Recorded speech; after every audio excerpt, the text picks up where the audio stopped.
Bonjour Monsieur Soulet, très heureux de vous recevoir à notre émission Entretien. Avec vous, nous parlerons des compétitions OHU de l'enseignement supérieur. D'accord. Bonjour Monsieur Seya. Disons que nous sommes pratiquement au thème de ces compétitions. On parle de finale de zone, bientôt les Jeux universitaires. Quel bilan vous faites de cette saison sportive OHU au niveau de l'enseignement supérieur?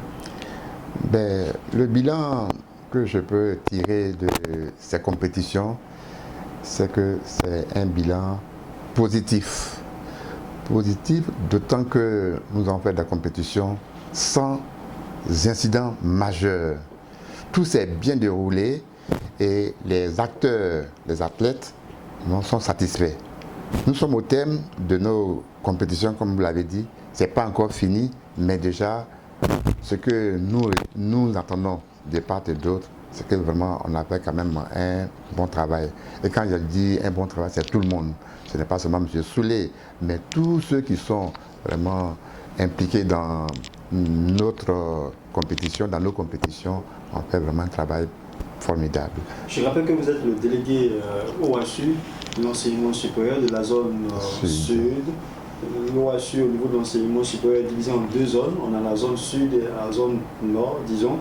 À ce niveau-là, au niveau de la zone nord, est-ce que le bilan il est pareil, il est partagé? Oui, le bilan aussi, il est bon, parce que tous les jours que Dieu fait, je suis en contact avec mon binôme, mon collègue de l'enseignement supérieur de la zone intérieure, M. Meya Kwadjo. Il me rend compte tous les jours de ce qui se passe là-bas. Il a fini et le 12, il doit faire ses finales des zones. Alors il n'y a pas eu aussi de problème là-bas, tout s'est bien passé. À côté de la délégation OHU, on a la Fédération ivoirienne de l'enseignement supérieur. La relation avec cette fédération, elle se passe comment? Elle se passe parfaitement bien, d'autant que c'est l'OHU qui a mis en place cette fédération. Donc, nous sommes en synergie, nous travaillons main dans la main pour que vraiment l'OHU puisse aller de l'avant. Et grâce à la clairvoyance, grâce aux bénédictions du DG de l'OHU, en tout cas tout se passe parfaitement bien. Contrairement à l'année passée, est-ce que cette année, les grandes écoles, les universités ont répondu à l'appel? Oui, l'année passée, nous n'avons pas eu de compétition à cause du Covid-19, mais l'année d'avant, à dire 2018-2019, et cette année 2019, cette année, on a eu quand même beaucoup d'établissements qui ont participé à nos compétitions. Ils se sont engagés massivement, contrairement à Oufo-Boigny qui n'est pas venu. Ça, il faut le dire. L'année surpassée, l'université Félix Houphouët-Boigny, qui est l'un de nos partenaires sûrs, n'a pas participé à nos compétitions pour des problèmes internes. Voilà. Combien de disciplines au programme? Il y a les sports collectifs, il y a le football, le handball, le basketball, le volleyball, le rugby. Ça, c'est les sports collectifs. Et nous envisageons de faire l'athlétisme, le judo et le taekwondo. Est-ce que vous avez la participation des fédérations qui viennent vous assister? Oui, on les a invités et lorsque, au moment opportun, ils viendront. Les présidents de fédération viendront avec leur staff pour nous assister. Je parle par exemple de la fédération de rugby, de badminton, de judo.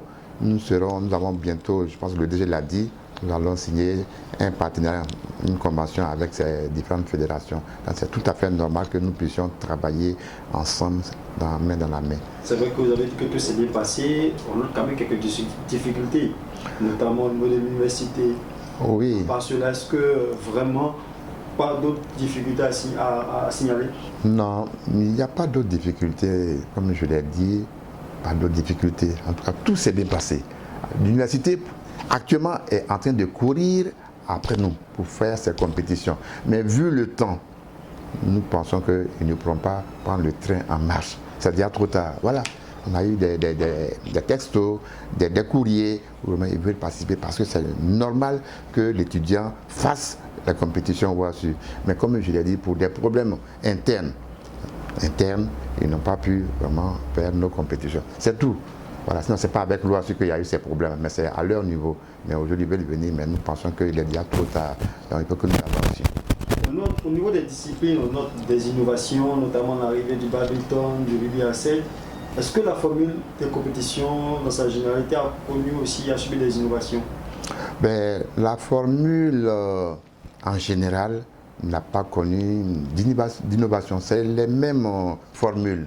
Voilà, c'est le même format que des années antérieures, ça, il faut le dire. Voilà. Et les équipes bien s'engager. Vu le nombre d'équipes qui participent, nous faisons le calendrier de compétition et puis allez. On note la présence de l'école des polices à vos compétitions. Comment ça se passe? Généralement, on sait que la relation entre les policiers et les étudiants, c'est toujours chaud. Au niveau du sport, comment ça se passe? Alors, doucement, doucement, l'école de police, c'est un partenaire sûr. Quand on parle de policiers, on voit tout juste les armes, on voit le pistolet. Non, il faut entrer au sein de l'école de police. Pour ça que vraiment, c'est des gens qui sont vraiment doux, qui sont accueillants et avec qui nous pouvons travailler. Et depuis belle lurette, ça fait au moins 10 ans depuis que je suis là comme délégué, j'ai toujours travaillé avec l'école de police et tout s'est bien passé. Et lorsque nous partons faire des compétitions là-bas, ils nous accueillent les bras ouverts. Les étudiants qui avaient eu des problèmes avec les policiers à l'université, ils sont allés jouer là-bas, ils ont vu que vraiment les policiers, c'est des hommes, c'est des humains, ils sont comme des frères. Donc il n'y a jamais eu de problème entre l'école de police et nous. Donc c'est comme des civils. Voilà, donc ne voyons pas le côté militaire, le côté peut-être gendarme, tout. Non, mais c'est des humains après tout. Et ils nous accueillent vraiment comme des frères et tout se passe très bien. En dehors de l'école de police, on a aussi l'école de gendarmerie. Souvent, on ne voit pas vos compétitions. Oui, l'école de gendarmerie, ça c'est notre cas. Ils ne veulent pas participer à nos compétitions. C'est des problèmes qui ressortent de leur hiérarchie. Ils se disent militaires, donc ça fait qu'ils ne viennent pas à nos compétitions, contrairement à l'école de police. Les compétitions se déroulent le plus souvent à l'INJS. Et aussi au niveau de l'université de Cocody. Au niveau des infrastructures, vous n'avez pas les mêmes difficultés que ceux qui sont au secondaire ou au primaire? Ben non, au niveau du secondaire et au niveau du supérieur, nous n'avons pas de difficultés au niveau des infrastructures sportives. D'autant que l'université Houphouët-Boigny, avec le CROU, a pas mal d'installations sportives et on met ça à notre disposition facilement. À l'école de police, quand nous partons aussi, nous avons les stades de l'école de police, tout comme à l'INJS. Et comme nous ne sommes pas comme les secondaires, ils sont nombreux, tout, alors avec eux ça passe. Le courant passe parfaitement bien entre ces écoles et l'OASU pour les installations sportives. On nous les met à disposition. Et comme je sais, nous faisons des compétitions à l'INJS, mais toutes les équipes, comme je l'ai dit, jouent à l'INJS. Et vu le calendrier que nous avons mis en place, tout se passe bien. Abordons la question des finales de zone qui auront lieu bientôt. Combien d'équipes sont programmées pour ces finales-là? Pour les finales de zone qui vont se passer le 16 juin 2021 à l'INJS, sur les 9 écoles qui se sont engagées, il y a 6 en finale. Je peux les citer. Il s'agit de l'INJS qui va jouer dans toutes les disciplines, au football, au handball, au basketball, au volleyball, sont qualifiés pour toutes les finales.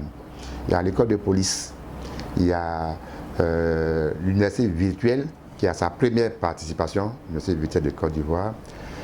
Il y a l'université Nord-Sud, Institut Fama, qui est aussi à sa première finale. Il y a aussi l'université Nangia Brogwa, qui fait aussi sa finale voilà, au niveau du handball. Voilà les écoles qui sont qualifiées pour cette finale d'Abidjan. Est-ce que toutes les conditions sont réunies pour avoir une très belle finale? Oui, je pense que toutes les conditions sont réunies.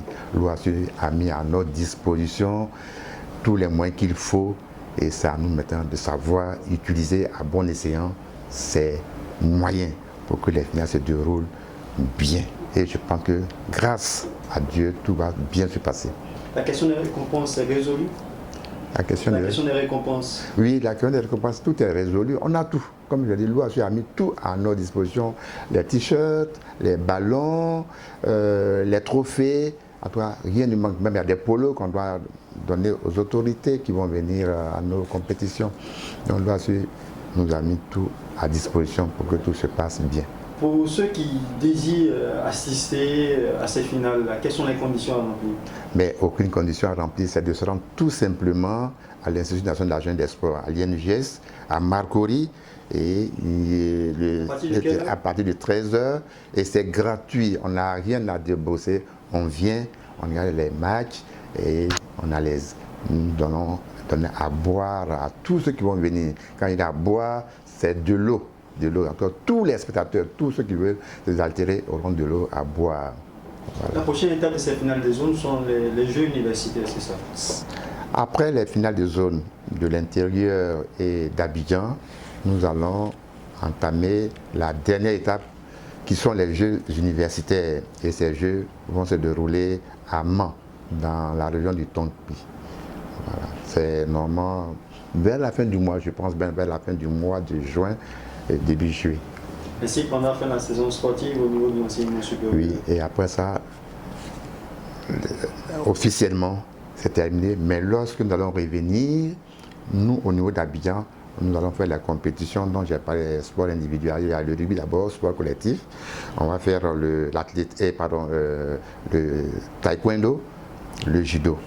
Voilà. C'est ce que veut dire qu'après les Jeux universitaires, on répond voilà, à une autre phase de compétition. Oui, c'est une autre phase, mais ça c'est en interne, ça c'est au niveau d'Abidjan. D'autant qu'au niveau de l'intérieur du pays, il ne faut pas ces disciplines-là. Mais nous on revient, il y a des écoles qui sont engagées dans cette discipline, donc nous devons tenir vraiment notre programme. Et quand on va arriver au niveau des Jeux, on va trouver des périodes pour faire ces différentes disciplines-là. Est-ce qu'il y a une possibilité pour ces écoles qui nous suivent, qui voudraient participer, à venir s'inscrire? Est-ce qu'on peut toujours s'inscrire pour participer à des compétitions? Non, l'engagement est terminé. C'est depuis le mois d'avril que nous avons commencé nos engagements et c'est clos. Même hier, quelqu'un m'a appelé et me dit « Monsieur, je voulais venir m'engager. » J'ai dit « Non, c'est terminé. Attendez l'année prochaine, la saison 2021-2022, vous pourrez venir vous inscrire pour faire nos compétitions. » Mais ça, c'est bouclé. Et je ne signe plus de licence. À part les licences des encadreurs. Il y a des équipes où les encadreurs n'ont pas de licence. Là, je peux signer pour les encadreurs. Mais pour les athlètes, c'est clos. Nous allons terminer avec ça. Comment faire pour participer aux compétitions au HU de l'enseignement supérieur pour la saison prochaine? Voilà, c'est très simple. Pour participer à nos compétitions, généralement, il faut d'abord payer son engagement. L'école doit payer un engagement. C'est la somme de 10 000 francs que cette école doit débourser. Et quand on paie ces 10 000 francs, c'est pour toutes les disciplines qu'on veut faire. Si on fait le football, handball, basket, volleyball, on paye 10 000 francs. Une fois qu'on a payé ces 10 000 francs, on viendra ensuite payer des licences pour ces athlètes. Si vous avez 1000 athlètes, vous payez 1000 licences. Une licence coûte 600 francs. Et vous prenez une licence pour un athlète. Donc un athlète, une licence. Même s'il veut faire 5 disciplines, il lui faut une seule licence. Et avec ça, il pourra participer à nos compétitions. Mais avant de participer, il doit faire la visite médicale pour voir s'il est en très bonne santé physique et morale avant de venir à nos compétitions. Et une fois que cela est fait, nous établissons le calendrier et puis nous commençons nos compétitions. Merci beaucoup, M. Soulou. J'ai fait beaucoup de plaisir à vous avoir dans cette rubrique. On espère que tout se passera bien pour ces finales. Rappelons les dates. Les finales de zone, l'intérieur du pays, c'est le samedi 12 juin 2021. Et les finales d'Abidjan, c'est le mercredi 16 juin 2021. Et après ça, nous partons aux Jeux qui vont se situer vers la fin du mois de juin, début juillet. Merci beaucoup, M. Soulou. À vous, de remerciements, M. Seya.